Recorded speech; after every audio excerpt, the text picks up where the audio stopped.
Hello, and welcome to Spotlight On, the podcast that brings together business leaders, entrepreneurs, and experts covering a range of topics. I'm Nicholas Barton, founder and CEO of the Barton Partnership. We're an award-winning executive recruitment and consulting solutions firm providing permanent search and independent consulting services across strategy, sustainability and M&A, data and analytics, and transformation and change. On this episode of Spotlight On, we welcome Marco Van Kalleveen to the podcast. Marco is the CEO of DKV Mobility, the leading European B2B platform for on-the-road payments and solutions. With more than 17 billion euros of transaction value and over 320,000 customers, Marco's journey began with an MBA at Harvard Business School before working for over a decade at McKinsey & Company in the US and Europe with a focus on transformational growth. He later left as partner, where he joined Bain Capital Private Equity in London. Later, Marco stepped into CEO and management board roles, leading, transforming and growing multi-billion international businesses. Initially at TNT Express, a public global overnight parcel delivery company, and later at LeasePlan, the largest car leasing company in the world. He now sits as CEO at DKV Mobility. He is also the author of Unleash Your Transformation. Marco, it's a pleasure to have you with us today on this episode of Spotlight On. As an overview from McKinsey to Bain Cap, and obviously now at DKV, what were your key motivators behind all of those different career moves? It's a good question. And in hindsight, it makes sense, but maybe at the time you have to make the choice and you have to think things over. I think the first move was out of business school. I did my MBA in the US and Harvard Business School. And then I had to decide what would be my next step. And I decided I want to learn still. I was still young at the time. Where can I learn? Where can I learn? And I already had a vision of being a CEO in the long term and also be able to change companies. And I thought, where can I learn the most? And then McKinsey came on my path and I joined McKinsey. And I did that for 10 years, first in the US, then in Europe. It's been a fantastic experience and I learned tons. Right? I see many different companies, many different industries in many different countries. You have to think, do I want to stay consultant for life or not? And I concluded, no, it was not my intent of joining. Although it's comfortable, although it's an amazing company, an amazing firm, I said, no, I want to make a next move. And then I thought, what should be my next 10-year horizon? Not my next 10 particularly, but my next 10-year horizon. 10 years' time, I want to be able to lead larger, bigger businesses. And then Bain Capital came and said, would you like to join the portfolio team? And I thought that's actually a very interesting step away from consulting to go into a portfolio role in a private equity firm. And I learned another set of skills and another set of perspectives. You learn the investment side, you learn the M&A side, you learn the exit side. There's so many other elements that maybe as a consultant you haven't touched upon that much. So I did that for several years. But then really, there was a drive to really start leading myself something. And that led to the next 2-3 steps as I have the last years. First in TNT Express, where I joined the management board of a large public company and had to lead a large, big division around the globe. And then to LeasePlan, which was a large private equity buyout at the time. One of the largest car leasing companies in the world was bought out by a private equity consortium. And I joined that management team and led the European business. And for the last 6 years, I've been leading as a CEO DKV Mobility, which was a part investment of CVC. So I've seen the private equity part. And actually, these roles I joined very much.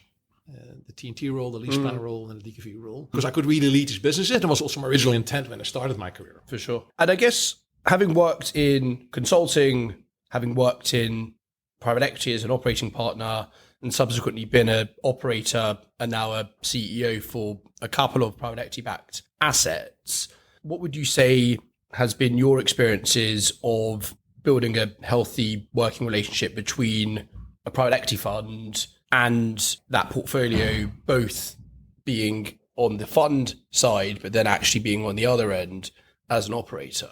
The experience to have been on a portfolio team has been tremendously helpful for me to be a CEO where private equity investors are part of. You understand much better how the private equity side thinks about the business, how they operate, how they incentivize, how their world looks like, which makes it much easier to really stand shoulder to shoulder and work together. So that helped me a lot, how they look at the world. You have to understand how these deal partners, how they look at the case, what were the original investment case. You have to be really upfront with them about this is the strategic direction we want to take. These are the initiatives we want to take. Bring them along in that journey. So I would be very disciplined in laying out a 1-2 year board agenda, but these are all the topics that will come up in the future. We address all of them. I would have a lot of formal and informal contacts with them, sometimes several times a week, just to quickly catch up, even 5-minute call, like this is what we'd like to do, or this is what's happening, to make a sense of really being in the boat together. If you don't stay that close, you get more and more questions from the investor side, and you get more like a ping pong of question and answer. And I think that's can be a waste of time. And I think working together on the business is the way to go. And I really enjoyed that. Actually, I really enjoyed having a PE partner next to me as a CEO to really bounce things off and make things happen with a common agenda. We've been quite privileged that we see the market at a very macro view, how operating teams are structured, how deal teams interact with their assets, but then how CEOs and other board members share their experiences of working with investment teams and operating teams as well. And I guess your time at Bain Capital, the sort of evolution of the operating team since that point has probably gone through a few cycles. Really interesting to hear how it was to be in an operating team back in 2009 and maybe how that has perhaps evolved to your exposure to operating teams now. So when I joined, as you said, it was in the beginning. The thought that PE firms started operating teams, I joined in the beginning stages. And at that time, people were finding the role, defining the role. Right? What is it all about? You're not the CEO, you're not the deal team. Sure. But you are responsible for driving the change and creating the value with the company. So how much do you work with the CEO? How much do you support initiatives or not? So that was a bit of a finding your way how to create value in that setting. What I experience now, we have now people who have done this for a decade plus and experienced about it. And they are also much more in glue with the deal team. There's a much more clarity about what do you do, what does the portfolio team do, what does the deal team do. The language is aligned. People know immediately, okay, in this deal situation, you do these 4 things or these 5 things. So I think these roles have become much more clear and much more aligned in the whole process, what I see.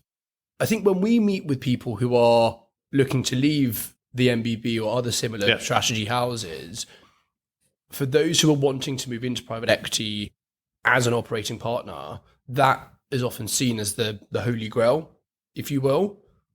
What advice would you have for someone that is either looking to leave consulting for the first time or perhaps is in their first or second move out of consulting for achieving that end goal? What would you say has been the recipe for success?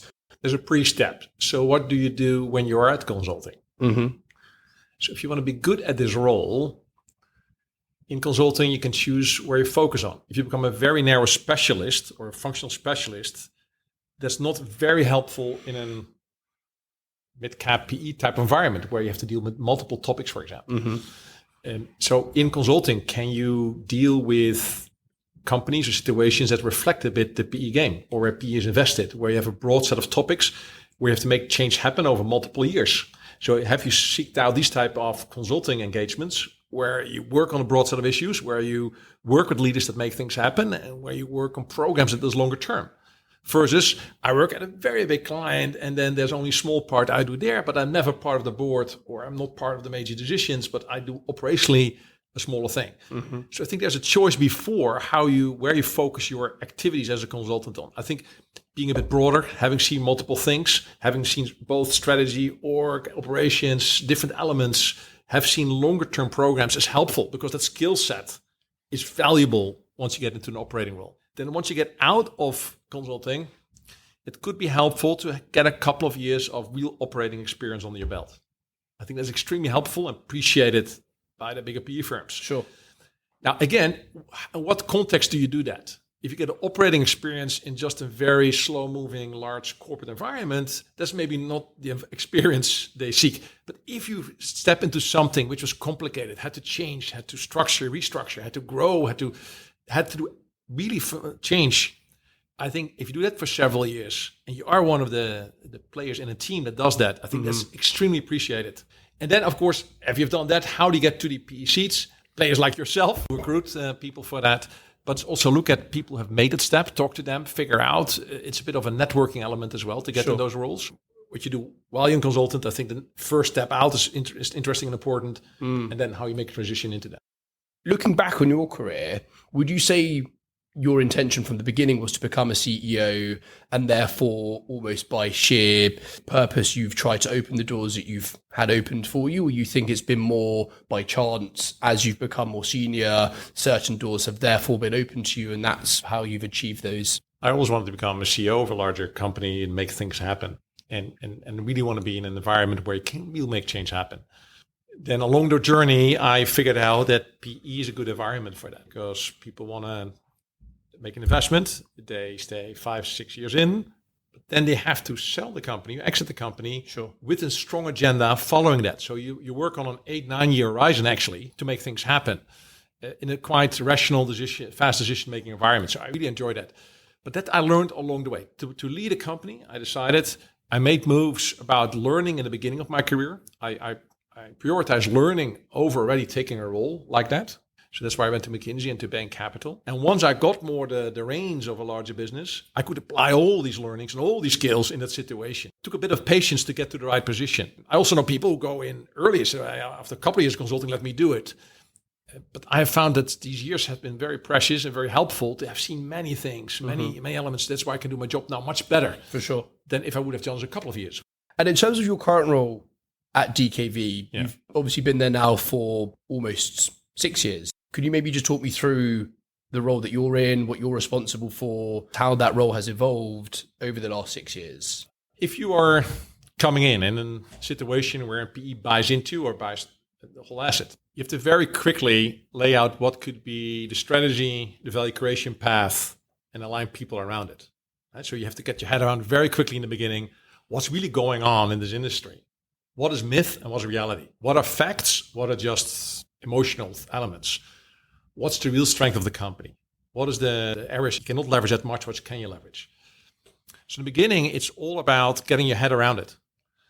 Then you try to distill very fast what is the roadmap or the strategy needs to happen. And then you need to look for your team. Very quickly, you have to assess what is the right people internally or externally. Typically, in all the situations where I create a combination of great talents from the outside, great talents from the inside to create a team and make that management team happen. And then get an operating mode of execution of your strategy in clear initiatives and roadmaps and yearly plans, etc. And you have to do it in a disciplined way. And then you need to create momentum, right? That's all easy, set these plans. But how do you keep tech time and keep these businesses moving and make decisions happen and celebrate victories and move and create momentum? And then at some point, there is an exit at the horizon. How do you structure for that? What are the elements you need to do?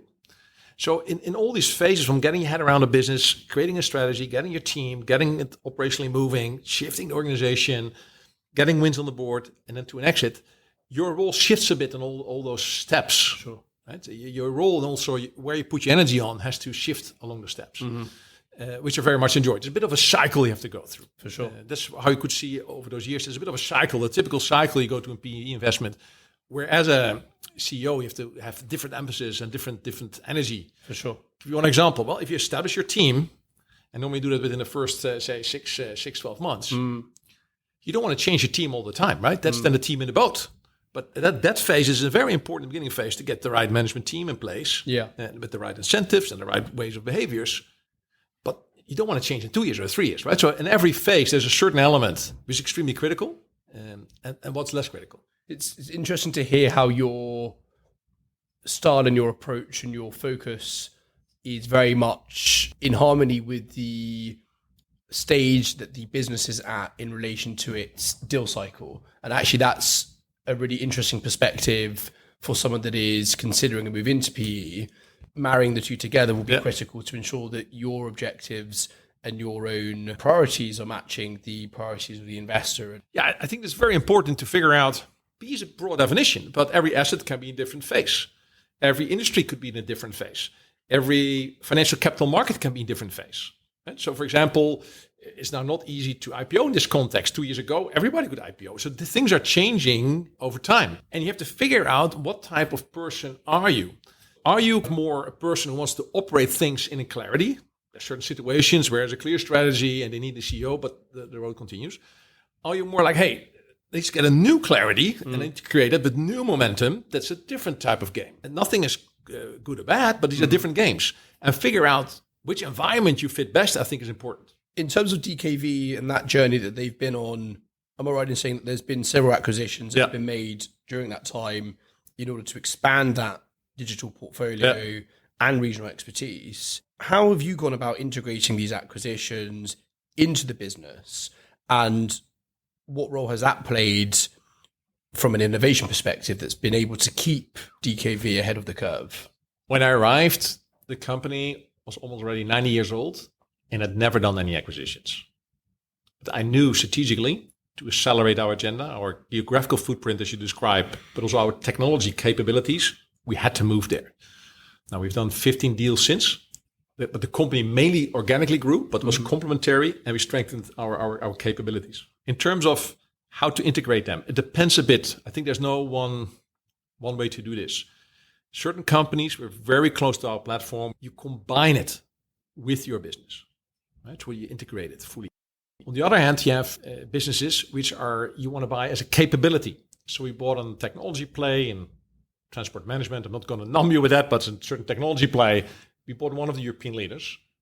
We kept it relatively standalone. But with them, we developed a new service for our core platform. Right? We leveraged their capabilities. The worst thing would have been to put our own culture, processes, everything on that technology play, because then it would limit it.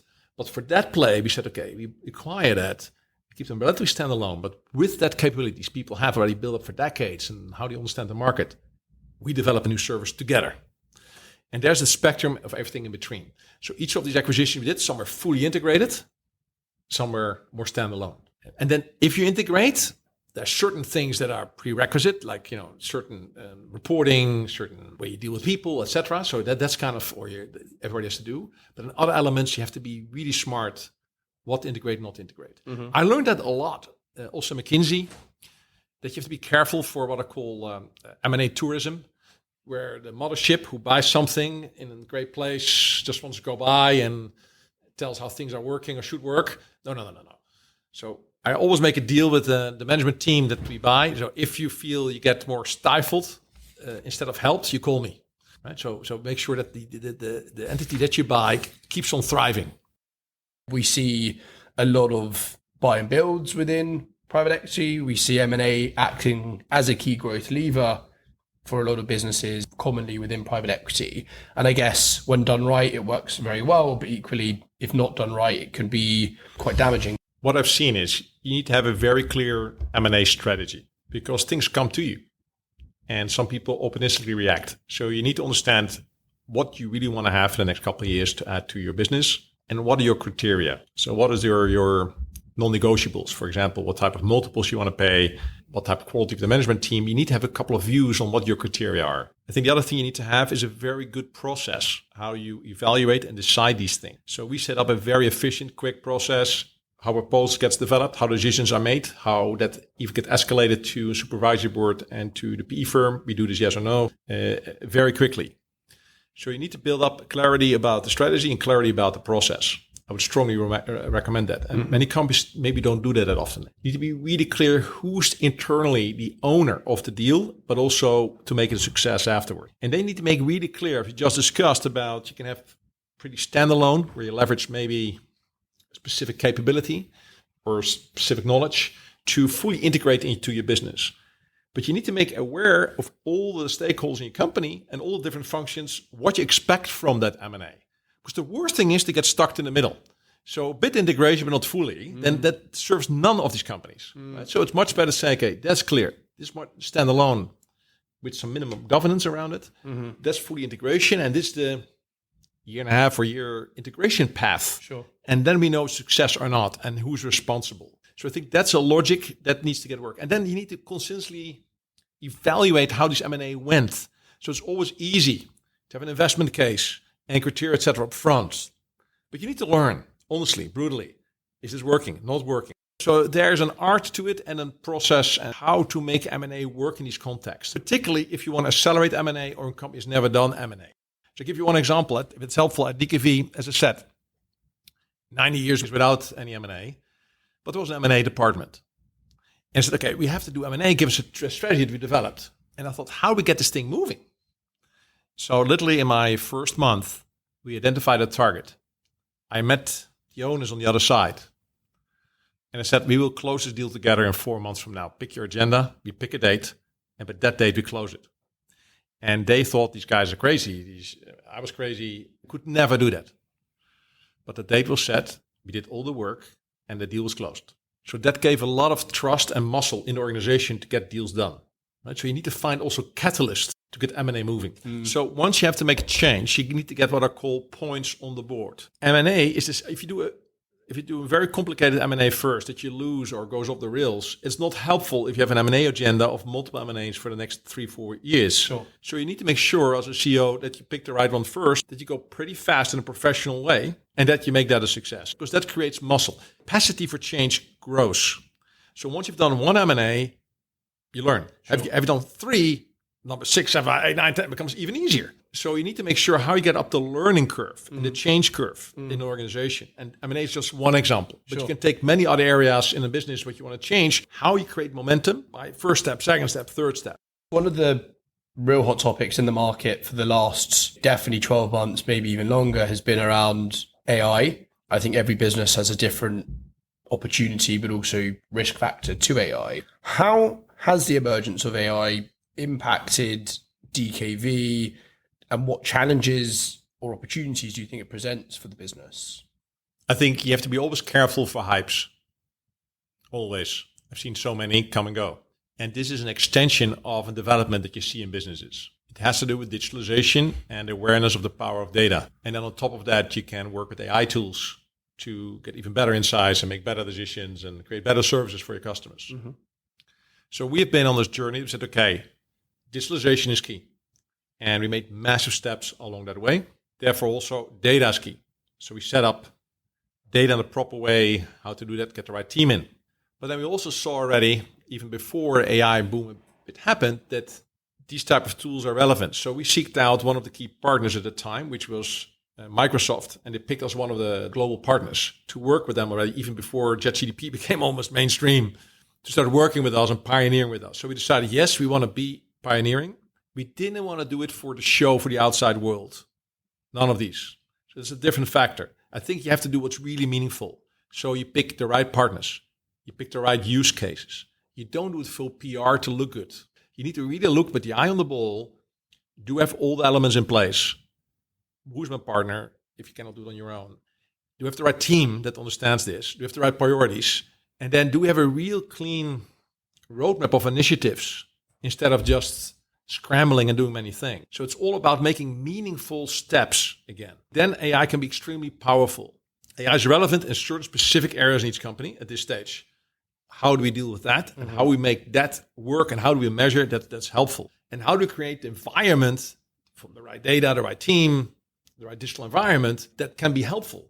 So I think, again, it's one of those things. It's just a development of technology that you have to deal with. What I personally don't think is this massive hype and down, because maybe a year ago people overestimated it. Some people underestimate it now and go, no, it's relevant, it's important. And I think you need to build in your strategic logic and in your initiatives where it makes sense. And keep your eyes wide open. Is it working or not? And if it's working, how can we scale it up? So I think that's the attitude we took. And that's why we're pretty advanced in what we're doing. That perspective is quite refreshing. I think from the event that we hosted and some of the answers that we received, it was, from what I understood, a topic that many people lacked enough of the understanding of what the potential really is. And that's perhaps where the fear came, or the fear of missing out, I should say, because the fear is if you don't capitalize, someone else will. And that's the biggest risk to any business, that you'll lose market share to the next disruptor. It's one of the topics you have to deal with as a company. Sure. But you need to organize in a proper way that you get some results out of it. For sure.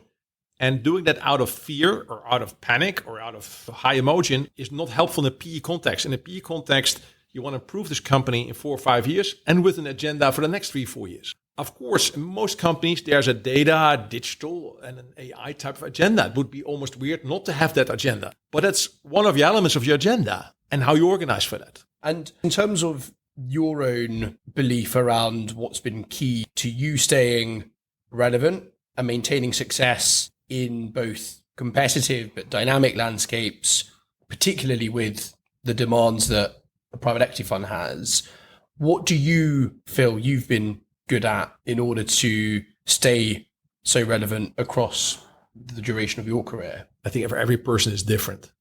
but I've seen not only for me, but I've seen many other people. But I think what is relevant as a leader, you are the ultimate 24/7 responsible person to lead this company to a better future.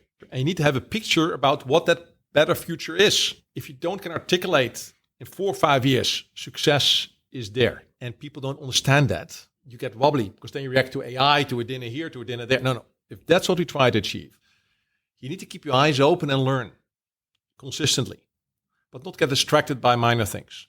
You have to have a course where you want to bring the ship. That's the goal of the captain. I think if they realize that as you're ultimately responsible, it's all about a team. So who is the team? And it's a very important question. And so it starts with a management team. Who's part of that? People as a management team feel that it's one team, or they're just representing their own area in that team. No, it has to be one team. Are people motivated? Do they have enough capabilities? Do they have enough responsibilities? Are they thriving? Right? So if the team thrives and there's a clear, compelling vision, that's already a way to go. Then you say, how do you create an organization and a culture that supports that? You need to have a culture and that people want to progress. Progress is happiness. Right? So you need to make sure that people progress, that things are moving. So for example, in our business, everybody has their top 5 priorities, and they know from each other. We share them with pride. This is what we want. Every slide, the first slide I have to my board is, these are the priorities for this year, and this is what I'm doing. And everybody has that. So you create clarity about how everybody's contributing. You need to have as an organization, you need to have a purpose. If you don't have a clear purpose from why do we exist as a group of people, what do we want to achieve for society, then people optimize for themselves. So there are many topics you can bring together. But I think the true north, you're ultimately responsible to bring that company to a better future, and think about night and day about it and what you need to do for that. Learn, bring the best people along, drive to that direction is absolutely key. And therefore you need to learn, you need to improve yourself every day, but that's your ultimate responsibility. And do you think that it's always achievable to align what's best for the business as well as what's best for the fund? That's a very good question. You need to do what's right for all the key stakeholders for the long term. And in principle, that is also the right thing for a PE firm if they want to successfully sell a business after 4 or 5 years. So you have to have what I call 3 horizon agenda. There's always a short-term agenda. You need to get some improvements right now, otherwise a PE firm gets nervous. But also an organization doesn't see progress. I gave you the example about that M&A deal, but if you don't see shorter term movement, you have a second horizon, the current business for the current 3, 4, 5 years, how to improve it. And sometimes take initiatives takes longer time. But you also need to put seeds in the ground for your 5, 6, 7, 8, how you will grow then and how you make sure this company thrives then. I have found if you become explicit to the PE firm and the deal partners, this is the direction you want to go. These are the horizon of initiatives we're going to do. This is how we organize ourselves. These are our values. This is our roadmap. These are our KPIs. And this is our value creation bridge to get there. That's the plan that we have. Then if decisions come and align that up front. If then, for example, ad hoc questions come from a PE firm who reads something in the Financial Times or the Wall Street Journal or had a body that says, oh, this is important, then you can refer back, but this is our plan. Maybe that's the topic, but maybe you should wait for next year about the topic because this is what we're driving for. So you need to focus on the future where you want to go and get stakeholders behind it. If you start focusing only on the PE firm, what they want, they have 3, 4 investments to deal with. They maybe had a bad night's sleep or a good night's sleep. You cannot steer a company about what only deal partner makes him or her happy all the time. But you need to take that into account. But you need to have a dialogue about, but for the company, that's the right direction to go. Sure. Right? So I think sometimes there can be tension. Normally, it's not in the start and the middle of a program. It gets more to an exit, where I've seen there could be tension. Their roads separate. But in the beginning, I found people are mostly aligned because you want to create that value. For sure. You want to create a much better company in 4 or 5 years because also for the PE firm, there's much more value when you sell it. So there should be a good story also for year 6, 7, 8. Yeah. So there's a logic with that. But once you get closer to an exit, the company needs to continue with all the stakeholders. Maybe there's a PE exit. There could have some tension. You need to be very explicit about it. Discuss it, right? And openness. It's one of the questions that we're often asked when speaking about an opportunity in a private equity-backed business that is maybe about to go through an exit or has just been acquired, and it's ensuring that the fund is able to confidently instill that buy-in from the CEO and the management team in order to be committed to the cycle. And obviously there are mechanisms that financially incentivize people, but I think ethically and from a values perspective, it's important that funds are able to also articulate what their priorities and objectives are in order to keep people like yourself. I think it's very important. Start of the journey, but in the end, like, what is success for you as a PE firm in 5-6 years? Mm-hmm. What type of exit do you envision? Is this an IPO exit, an industry sale? Is it a rollover? Is it selling to another PE? Or whatever the plan is, or what do you think is your prioritization of that? Because that determines how you make some moves up front. If you want to do an IPO in 4 or 5 years, you need to get a company IPO ready. There's a lot of work to be done for that. You cannot just say half a year before I want to do an IPO. If it's more an industry sale, well, who could then be the partners? So you need to think through what the exit is, I think, with the PE firm up front, continuously along the journey. And still, are we still on that track, or you guys are having dual track, or are you thinking a different track? And then you need to have a plan that once you sell it for somebody else, what is the financial plan or strategic plan for the coming years as management? The better PE firms, they have a reputation to keep up. If they sell an asset and that asset does well with the next owner, that's beneficial to them in the long run. Because if they sell an asset and it's doing worse than was thought, their reputation and people pay less for these assets of that PE firm down the road. So I think if you have a long-term PE firm that wants to build a real firm and a generation of people and next generation of people internally, there is a benefit of saying we need to get the right value. You understand me? Of course, there's a negotiation element to it, but you cannot dress up the bride to extreme because then the next guy or situation has a problem, and that also hurts the PE. So you rather have a great story, and it's a backed up story. That's why I'm investing also in this third horizon. How can you have substantiation say there's a great plan with a great financial logic for the next 4 or 5 years after the exit, and that's true, that's a good plan, but not a made up stuff. But if that's your commitment, I need to invest right now already in certain initiatives. That's why I'm investing in AI. So if there's a good plan and strong growth and financial prospects, that's helpful for everybody. If you milk the company and don't invest, and you make up a story, I think for the good PE firms, that's not helpful either, right? Because that will come out, and it hurts their reputation, and people down the road will pay less for the assets. So I think that alignment of, there should be a good plan going forward as well. How do you do that? I think that's helpful to align and have that dialogue. There is a topic always called mind the exit. You have it in the underground, mind the exit, right? Or mind the step. I think you need to be aware, in a PE is a beautiful thing. They are in there for several years and there's an exit. So what is that exit? And when is it likely going to happen? Under what conditions? What do we need? So it's also extremely important to understand what type of return does that PE fund need to have more or less with that asset. You need to understand as management. So I'm pretty aware. I ask normally, what does your model look like? What was your original scenarios? How will you funded this? What will be your money multiple in 4 or 5 years with these type of dividends, with this type of exit and this type of exit multiple? When will you be happy? When will you internally be a hero? So you need to understand where you are targeting towards. Sure. You understand what I mean? Yeah. So those type of logics, how we get along that road, it's a normal dialogue to have. If you're unaware what for them successes or their internal models look like, in the dark. Your book, one of the quotes I quite liked was, everybody loves progress, but nobody wants to change. Can you share some of the most impactful strategies that you've seen for transforming a business whilst managing complex stakeholder expectations? Oh, again, a very good question. COVID hit. Writing such a book was on my bucket list. So that literally the next day, when I could not travel that much anymore, I started to write that book. Got a good partner with Forbes to publish it in the US. And I leveraged quite a lot. I looked at all kind of cases that are available around the world where people really transformed large companies and smaller companies. Looked at all kind of academic data, all kind of things you could prove, and also my own experiences. And I found that almost all the large transformation and case studies found, there's a pattern. So there are 10, 12 things people normally do to a better and higher degree. And if you skip several of those, these larger transformations where thousands of people have to move and do something differently and create progress, gets more complicated. I'm not going to numb you with all of them, and let me share a few. So we talked about purpose. It's extremely important to have a company that has purpose. And there are 4 levels of purpose. It could be purpose was written up by a PR agency and is somewhere as a note mentioned in an annual report, but nobody understands it. Could be purpose is well known, it's hammered on the wall, people get trained, and could be purpose that really gives people energy and direction. That's at different levels. So we create also in DKV a purpose that makes sense and people thrive and everybody knows. And it should be something always like what we do for somebody else. It's extremely important as an organization to attract people. So when Steve Jobs came back to Apple to help turn that around, the company was not doing well. It was short for bankruptcy. He had to go to Microsoft to make a deal done, all kind of other things. He rationalized the product portfolio. But one of the things he did in the background, he said, I need to spend time every week thinking about the purpose of this company, because it's probably the most important thing.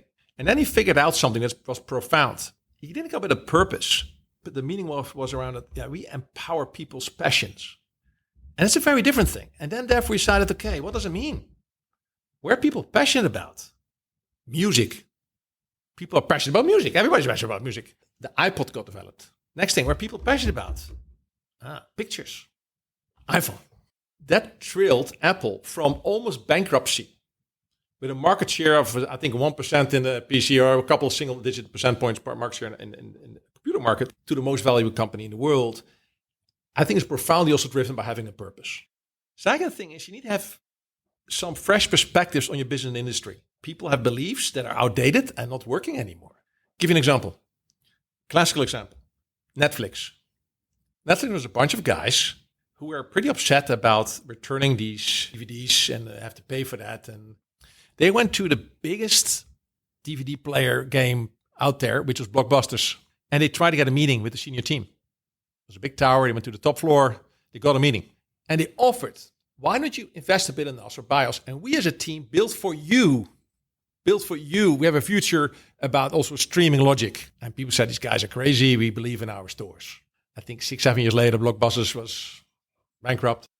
What are you missing? What is your perspective in your industry that you're seeing and not seeing? Mm-hmm. So at DKV, for example, we saw already 6 years ago, EV is growing. We invested massively in it. We're now winning in this game with a very attractive model.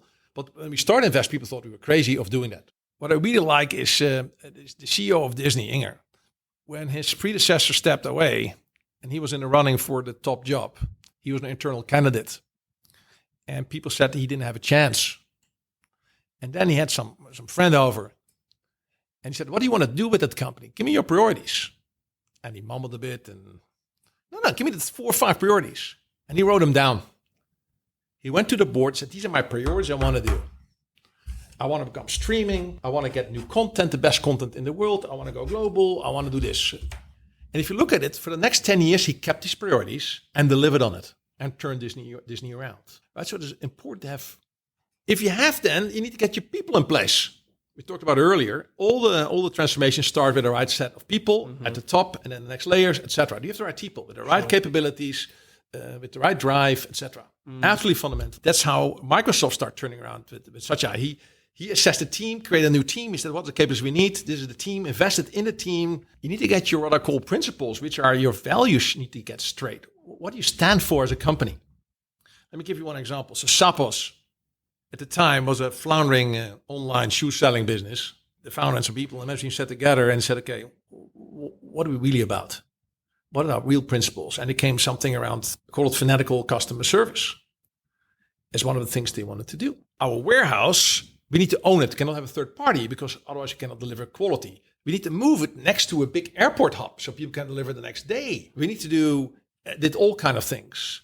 So if a customer calls and the shoe is not in store for us, we refer them to a competitor. Right? So they went really extreme. That company took off without any marketing money almost because of that choice. Once you have a strategy logic, you need to communicate consistently that plan. What you cannot do is 6 months later, a new consultant comes with a new idea and you change it.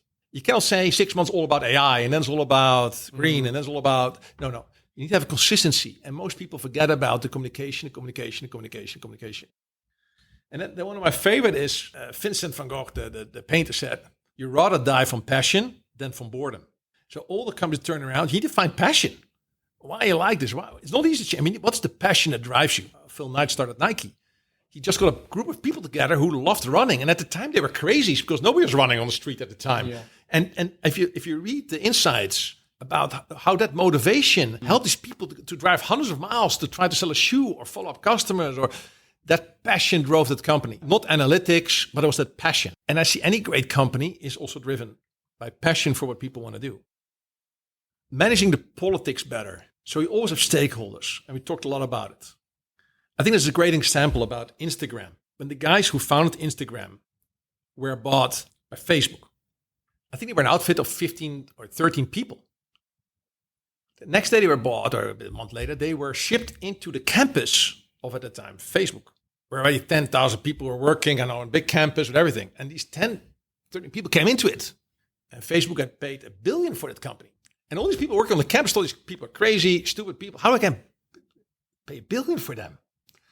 And a lot of startups that were bought by Facebook at the time, they died because they came in this big campus and died. But these people were smarter. They said, okay, how can we do that? We do this better.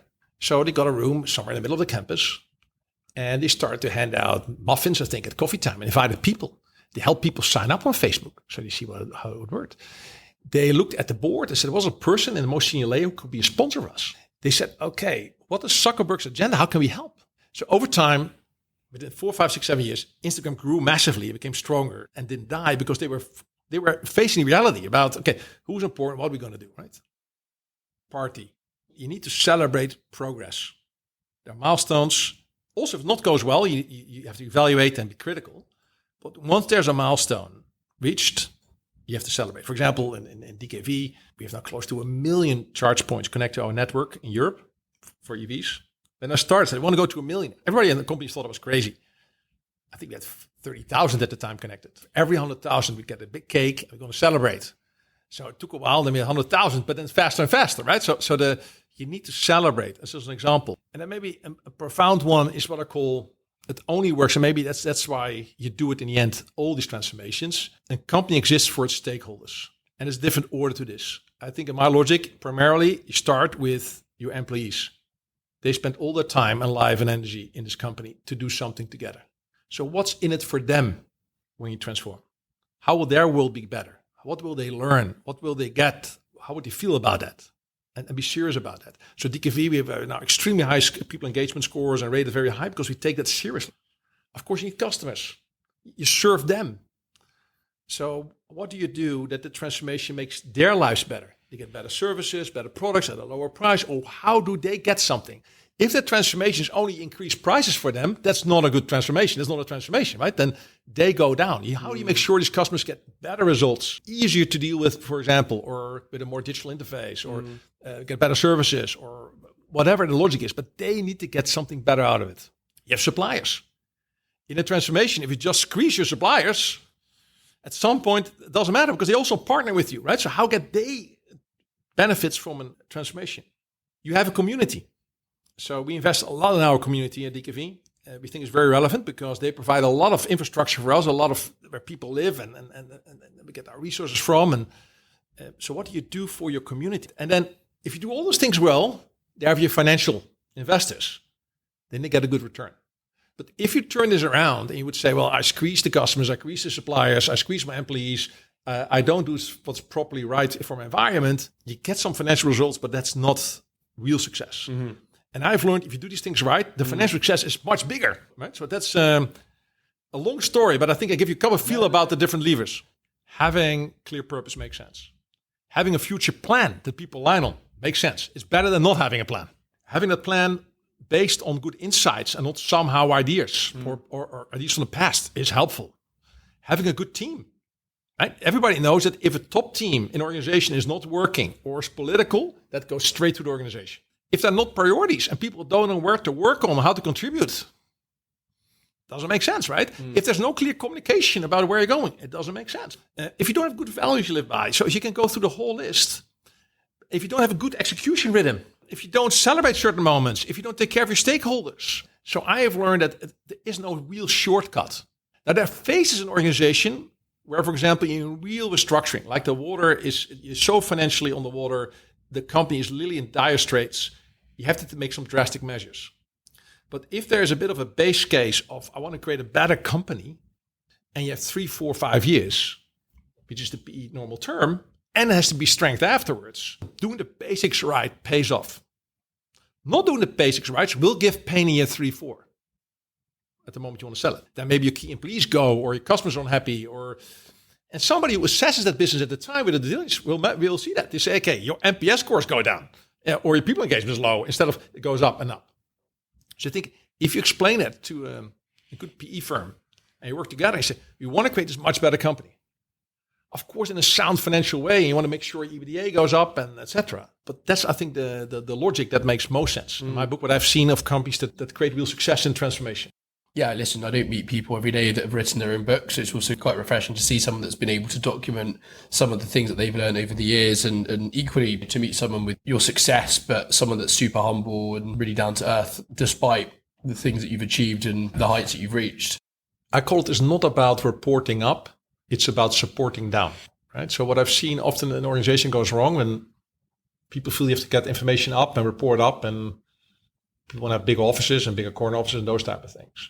An organization is a group of people that all dedicate their energy to get something happening. The more senior you are, the more you need to be supported, that people have the right circumstances to thrive. It's not that people have the responsibility for you to thrive as leaders, it's the other way around. Right? So how do you create an environment that people can thrive and progress creates happiness? And that's, I think, the attitude you need to have. And it's not about the more senior, you're more important. Yeah, you have more important decisions to take and more responsibilities. But I strongly believe everybody matters. Without anybody, you cannot succeed. Everybody's important in that context. There's not one person more important. No. Everybody's important, but everybody has to play their role to be successful. What do you think has shaped that ethos for you, I guess? I come from a hardworking entrepreneurial background, people who want to really do well. I grew up in a country that's pretty Calvinistic. But I think for me what's more important is if you're really committed, and I try to dedicate my career from early on, if a company, a business thrives, it has a massive impact on society. Doesn't matter how big or small the company is. First, the employees. If people feel they're thriving and developing and can contribute and the company makes sense and is purposeful and we're making progress, they leave with better energy when they go home to their relationships, to their neighbors, to their community. Or they're frustrated because it's political and nothing is confusing and no decisions are made. And they get frustrated home. It's a massive thing. Your customers. You need to solve problems for your customers and make them better. Right? For your suppliers, for your community. Making business organizations thrive is a very noble, extremely important role in society. Be one of the most important roles that we have. Of course, politics and governments create facilities around it, but that's where a lot of people are active and it needs to thrive. How to make that happen? You won't make that happen by big corner offices, hierarchy, long meetings. That's actually moving things backward. So if you dedicate yourself as a team, it doesn't matter. It can be a smaller team, bigger team, senior role, smaller role. But if that's what you want to do, yeah, there's some universal principles how to get that done. Creating an environment for others to thrive is a very important one. You feel if an organization is thriving or not. You feel are people that work there are engaged or not. Did they take care of the stuff in the store? You feel if people are engaged or not. And I think you feel in every organization. And I think as a leader, you need to make sure that people are engaged. There's a clarity. There's moving forward, and things are happening. And then some of the things like how big is the corner office is not important. That's the wrong element. And that's why I like PE. And that's for people who listen to you now and want to go into PE. PE values value creation, right? Short term, middle term, long term. So those skills are important.